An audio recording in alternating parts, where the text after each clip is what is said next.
time, meron kaming trust sa isa't isa na makakatawid kami dito sa hanggang sa matapos ng pelikula. Nagagawa namin yung best as best namin. Okay. So, bakit sa salita mo, parang okay ka pag habang ginagawa nyo to, na na-build nyo yung kung ano man meron kayo. So, would you say ba na after naman na nagawa nyo na yung movie, nag-continuous ba yung kung ano mang closeness or friendship or relationship na meron kayo? And hindi nyo sasabihin sa isa't isa na parang ay shooting friends lang kami or whatever. Para sa akin naman, sinagot ko na po kanina yun na we're doing it for our movie. Kung ano man yung mga naging issues or whatsoever.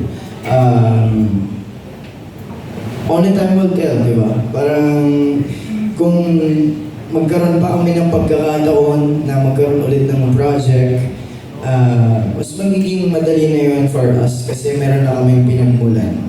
So, hindi naman sarado yung pintuan sa kung anong pwedeng mangyari. Ayoko nang isipin yung mga masasamang bagay, hindi lang siya nakakabuti. So, pero okay kayo? I mean, it's good. may communication kayo?